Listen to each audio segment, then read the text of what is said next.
sentiments that is being conveyed in the verse.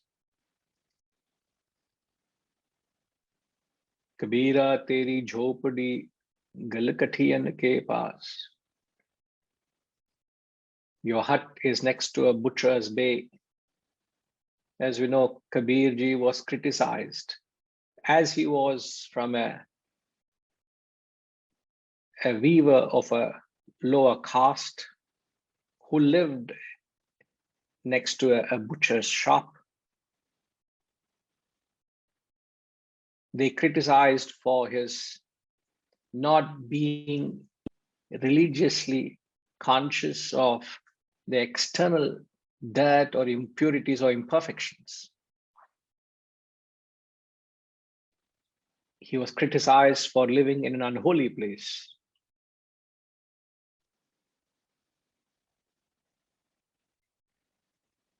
As we understood,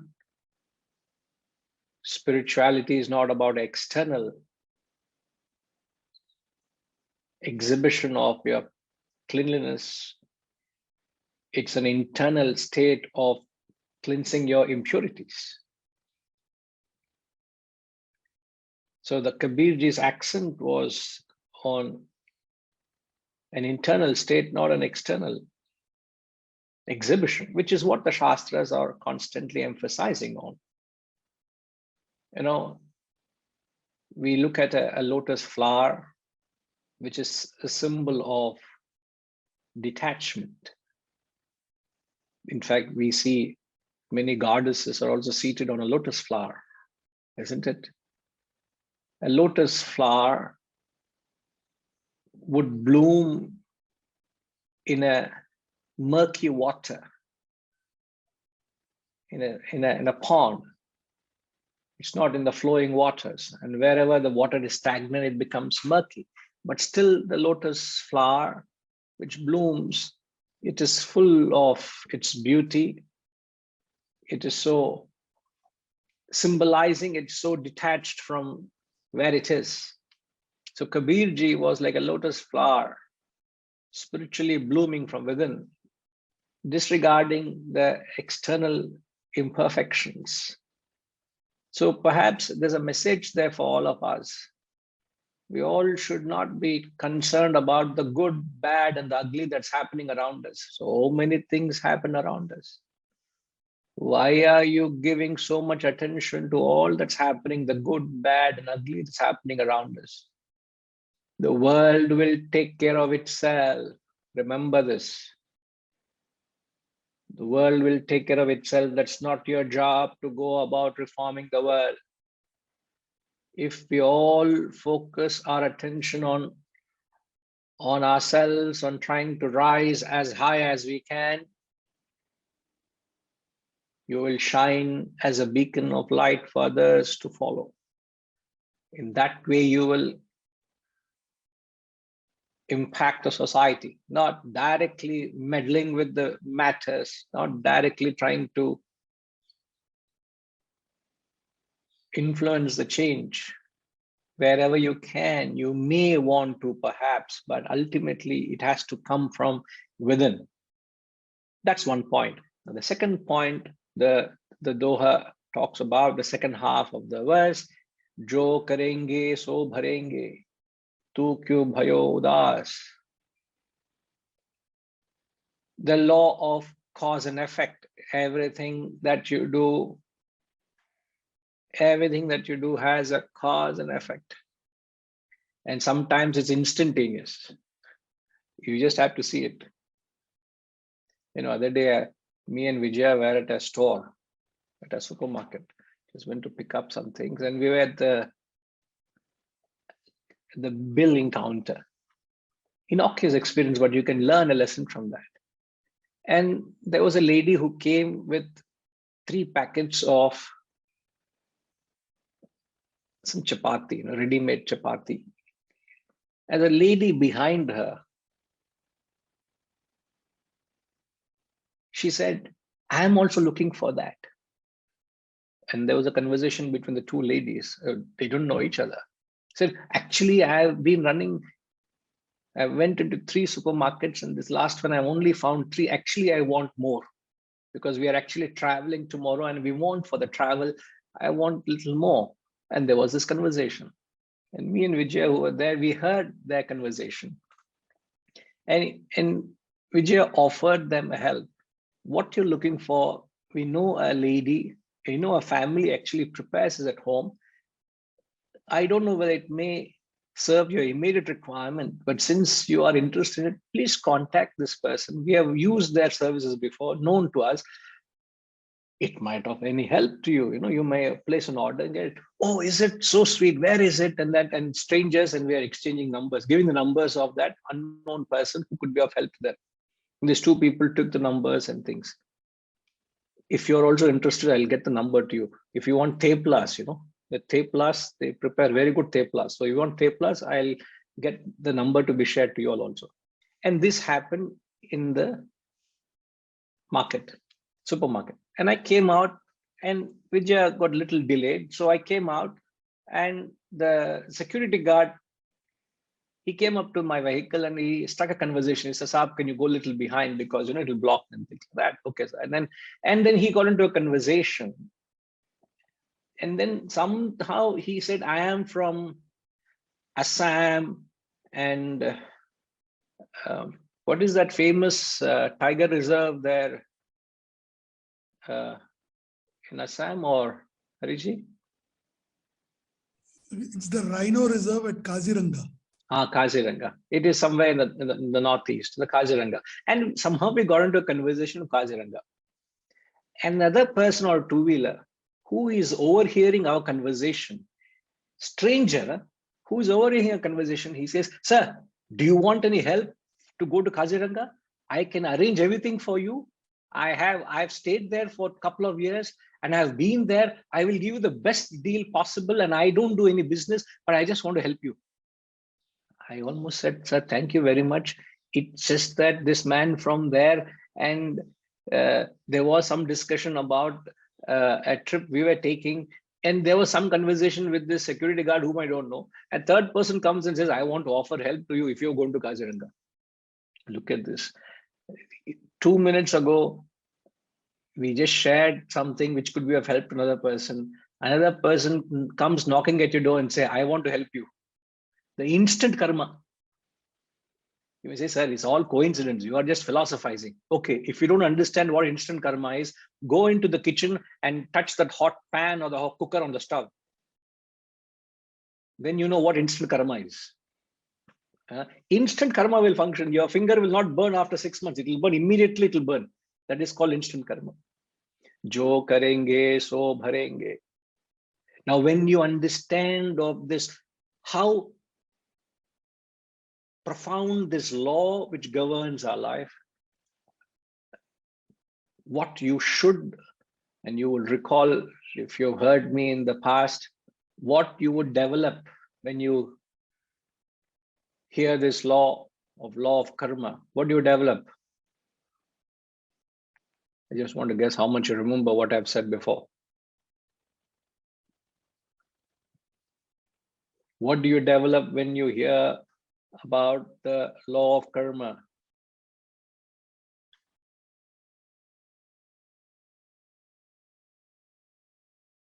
Anybody who remembers?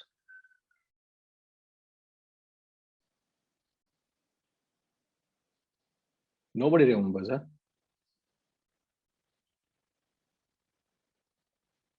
Yes, Setuji? But you're going to get negative marks if the answer is wrong, huh? Hariom Guruji. Hariom, sir. Do only good deeds. You are motivated to do good deeds. Adila, sir. My question is, when you come to know about this law of karma, what would you feel? Yes, you're motivated. You're not wrong at all. I create destiny. Sorry, sir? I create a good destiny. You do create good destiny, right? But it is not what I usually quote in the context. So I can't ask what others say. No, I only say what I said. So you have to think along with what I have said. Not that you're wrong. You're absolutely right. See, if you remember, I've always said this, whenever, not that it should be emulated, but I just trying to share a certain perception. When you come to know of this law, first thing what comes is a certain bhaya. There comes an extreme sense of fear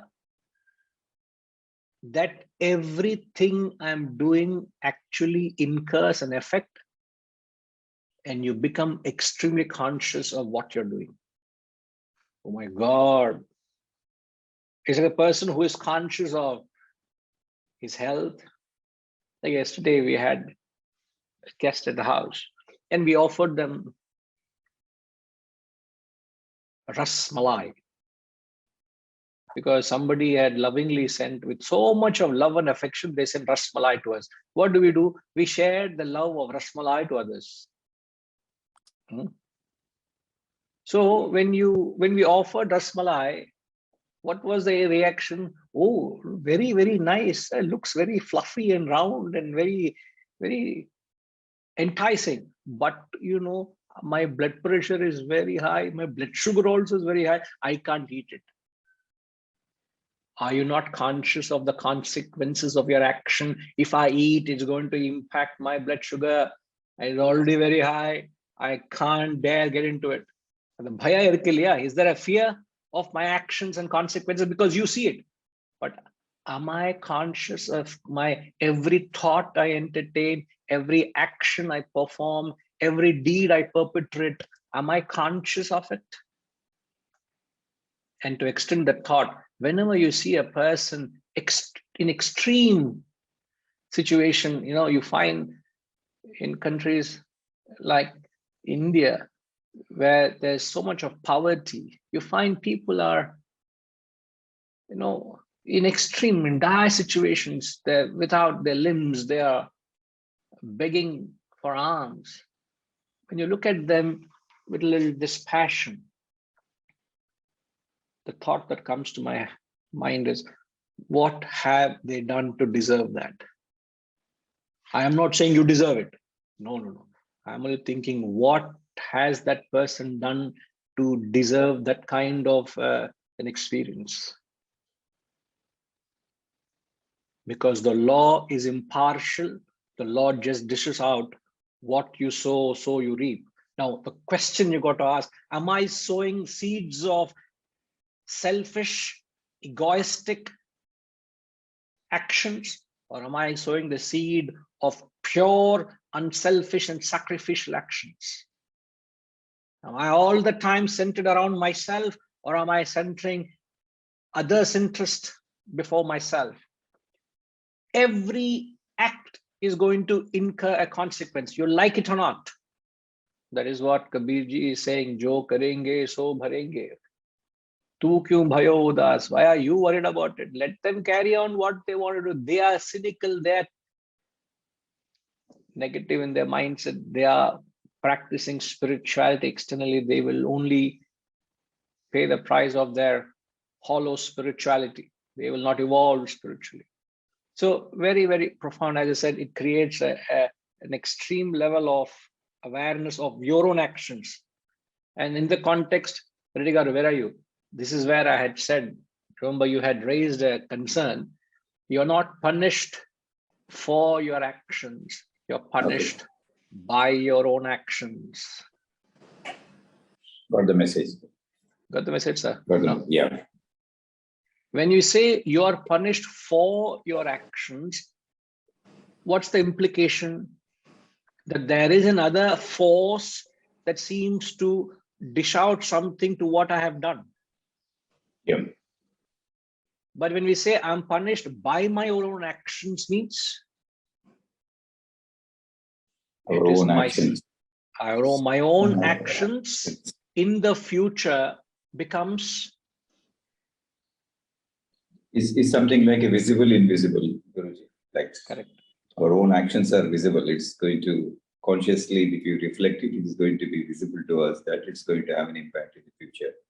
The invisible is the something future. Future. Isn't it? It's just. So karma is being punished for, not for your actions, by your own actions. So when you understand that, you would fear the very action itself. In the Shastra, bhayavaha, he says, you must fear the action. Now, how many of you fear action?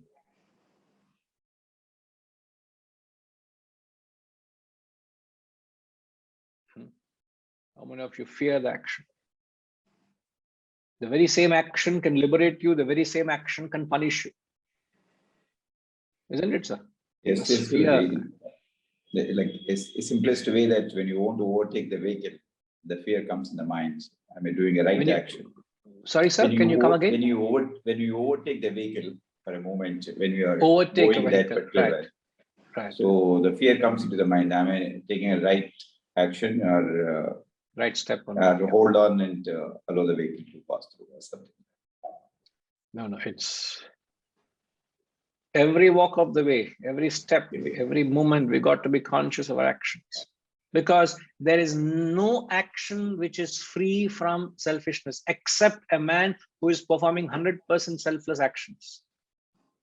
So every moment there is an element of selfishness and egoism in the actions we're performing, and it has a consequence. So you don't realize how grossly selfish I could be. You're not able to see it. No. So we are only mentioning the broad law, how it works. Selfish actions accrue sin, unselfish actions accrue merit, selfless actions gives you spiritual evolution, spiritual liberation. These are the direct cause and effects of the actions you perform. All right, sir? Yes.